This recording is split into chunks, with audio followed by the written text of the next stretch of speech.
పెద్ద జియంగార్ మఠం అనేది ఉంది. సో తరతరాలుగా వస్తుంది. పెద్ద జియంగార్ మఠం, చిన్న జియంగార్ మఠం రెండు ఉన్నాయి. ఈ పెద్ద జియంగార్ మఠం నుంచి ఒక గుమాస్తా కూడా పరకామణి కానుకల లెక్కింపులో పాల్గొనడం అనవాయితీ. అట్లాగే రవికుమార్ అనే ఒక వ్యక్తి చాలా సంవత్సరాల నుంచి పరకామణిలో లెక్కింపులో పాల్గొంటున్నాడు. ఆ వ్యక్తిని 2023 అంటే వైకాపా ప్రభుత్వం దిగిపోవడానికి దాదాపు సంవత్సరం ముందు 23 ఏప్రిల్ 29వ తేదీన 2023 సంవత్సరంలో పట్టుకున్నారు. అతన్ని బయటకు వెళ్తున్నప్పుడు చెక్ చేస్తుంటే కొన్ని $100 అతని కాళ్ళ సందు మధ్యలో పెట్టుకున్నాడు అని చెప్పి అతని పంచె తీసి మరీ చెక్ చేసి అతన్ని అరెస్ట్ చేశారు. ఎప్పుడు చేశారు? ఏప్రిల్ 29, 2023. సో ఏప్రిల్ 30వ తేదీ అప్పటి అసిస్టెంట్ విజిలెన్స్ సెక్యూరిటీ ఆఫీసర్ అయిన సతీష్ కుమార్ పోలీసులకి అతని మీద దేవస్థానం on behalf of Devasthanam report చేశాడు. 30వ తేదీ అతన్ని అరెస్ట్ చేశారు. అప్పుడే అదుపులోకి తీసుకున్నారు. 30వ తేదీ అరెస్ట్ చేసిన చూపిస్తూ ఎఫ్ఐఆర్ ఫైల్ చేశారు. ఆ తర్వాత నెల రోజుల కంటే మే 30, ఏప్రిల్ 30 ఎఫ్ఐఆర్ ఫైల్ చేస్తే బాగానే చేసిన లెక్క.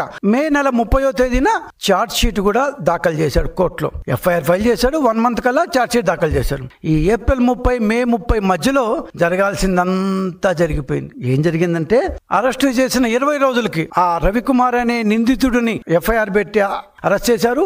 కరెక్ట్ గా 20 రోజుల కంటే మే 19వ తేదీ, ఏప్రిల్ 29 అదుపులో తీసుకుంటే మే 19వ తేదీన అతని ఆస్తులన్నీ అతను రాయించేశాడంట. అతని భార్య అతను వచ్చి మేము వెంకటేశ్వరుడితో ఇంగ్లీష్ లో ఉన్న ఇది చెప్తున్నాను, out of pure love and affection అంట. So pure love and affection చూద్దా ఆయన దగ్గర ఉన్న ఆస్తులన్నీ బోర్డు చెప్పిందంట, బోర్డు అనుమతి ఇచ్చిందంట. ఆ ఆస్తులన్నీ దేవస్థానానికి రాసి ఇచ్చేశారంట వాళ్ళు. 30వ తేదీన రాయిచ్చిన ఒక ఏప్రిల్ మే 19 ఆయన ఆస్తులన్నీ దేవస్థానానికి రిజిస్టర్ చేసేస్తే రాయించుకోవడానికి వాళ్ళు ఎవరో, తీసుకోవడానికి వీళ్ళెవరో, చట్టం న్యాయం పోలీసులు ఈ వైకాపాలకు అవే ఉండవు కదా.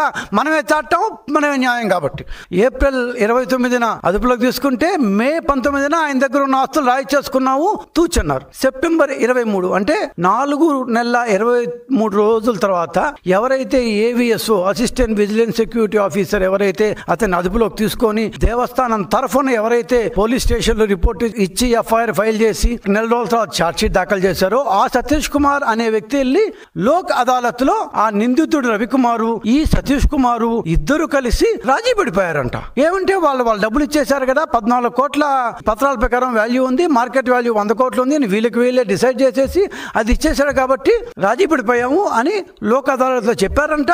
జడ్జి గారు కేసు కొట్టేశారంట. 4.5 నెలల లోపల నిందితుడు దొరకడము, 100 కోట్ల రూపాయలు వాడు రవికుమార్ అనే నిందితుడు కొన్ని సంవత్సరాల పాటు పరకామంలో వెంకటేశ్వరుడు డబ్బుని దోచేసిన వాడు దొరికిపోవడము, దొరికిపోయిన తర్వాత వాడు ఆ ఆస్తుల్ని దేవస్థానానికి అప్పగించడం అంట.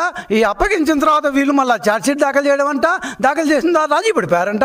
ఎవరిని పాటికి వాళ్ళు వదిలేశారంట. అందరూ హ్యాపీగా ఉన్నారు. గప్ చిప్ సాంబార్ బుడ్డి చిన్నప్పుడు చదువుకునే వాళ్ళని గుర్తుందా? అది సంగతి.